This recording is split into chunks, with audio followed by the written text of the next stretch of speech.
Hey everyone, welcome back to another video. If it's your first time here, my name is Michael Shu and welcome. I'd love for you guys to hit that subscribe button and be sure to leave a like, as I would really appreciate it and it makes a difference with the YouTube algorithm. Today we're going to be talking about soloing, how many hours it takes to solo, and some of the things that you can do to solo sooner. Be sure to watch the end, as I will be counting my hours to see how long it took me to solo. Before we talk about soloing, let's make a few things really clear. Number one, trust your instructor. Your instructor is there to make sure you learn and most of all, keep you safe. So there are gonna be times where you think you're ready to solo, but your instructor does not. In those cases, I'd say trust your instructor. However, you're still very frustrated, I would suggest to fly with a different instructor, get a second opinion. That happened to me. It took me a very long time to solo. I thought I was ready many times. My instructor did not. However, looking back now, I'm really glad I trust my instructor and soloed when my instructor thought I was ready and not when I was ready. Second of all is don't compare yourself to other pilots. You might learn it faster or slower, and some people might be soloing faster than you are. And if you compare yourself to other pilots, it's gonna be very discouraging and hard. You'll be wondering, how come they soloed faster? Maybe they have a better instructor. Maybe the instructor doesn't really care that much, but don't compare yourself to other pilots. Everyone picks things up at a different pace, and everyone learns things at a different timeline. So you will learn it when you get it. Don't put pressure on yourself because you want to be safe, but when you're ready, you will know it, and so will your instructor. So now we got those things out of the way, let's talk about how many hours it takes to solo. If you're looking for a definitive answer of how many hours it takes to solo, I'm sorry, you're not gonna find it here, because people solo at different times. I was looking through the articles all over internet and see what the average amount of hours it takes people solo. People solo around 20 to 30, I think that's around the average. However, I read articles saying CFIs signing off their students to solo at just 6 hours.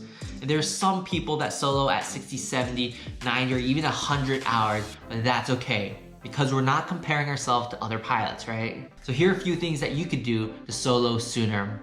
Number one would be chair fly. If you guys don't know what chair flying is, I actually made a video all about chair flying. I'll link it up right here. But chair flying is essentially you sitting at home in your chair and pretending to fly.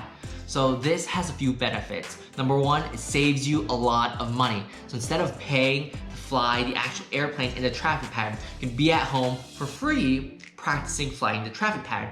When you do this, it helps build that muscle memory so that when you're in the actual airplane, you know exactly what to do. Everything comes automatically. When you chair fly, there are a few things you want to know. You want to make sure you do all your call outs. You want to do all your actions as you're supposed to do exactly in the airplane. Beam our touchdown point, power 15, flaps 10. Increase pitch a little bit, we're going 80. So you want to make sure you reach for the flaps. You want to make sure you're on your airspeed. You want to make sure look outside, when to turn, base the final. These are things you want to be doing when you're chair flying, so that when you're in the airplane, like I said, everything comes automatically. You don't want to be fumbling looking for the flaps. You don't want to be like, what airspeed do I want to be at? Do I turn base to final now? You've done all that work at home so that when you're in the airplane, everything comes automatically because you built that muscle memory. Number two would be fly as often as possible. Fly every day if you can. I know this is not gonna be possible for everyone, as some people are working full-time jobs and they can only fly once a week. But flying is one of those skills that you lose really quickly. So that if you don't practice often, it just might take you a little bit longer, and that's okay. But these are two tips that I think will help you solo sooner. Number one, chair flying. Number two, fly as often as possible.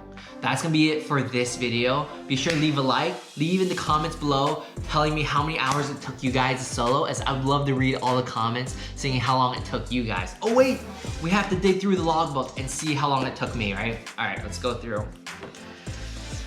I'm gonna tell you right now, it took me a very, very long time. I'm not excited to see this. All right, we did touch and goes on this page. We did touch and goes. I think I spent a whole month doing touch and goes in the pattern. All right, this is it. So when I soloed it, I had 250 landings and 81 hours. That's a long time solo. I remember being really frustrated. I just wanted to get it over with and solo. but my instructor just didn't think I was ready. But like I said, looking back on it now, I'm really glad I trust my instructor, even though it took me a long time. All that matters, right? Making sure that you are safe. But that's gonna be it for this video. Like I said, if you have any questions, be sure to reach out to me on Instagram at MichaelHSU95. If you have any questions regarding American Airlines Cadet Academy program, soloing, any of your license, CFI, CFII, be sure to reach out to me. I'd love to respond to you and connect with all of you guys. But I'll see you guys in the next video. Bye.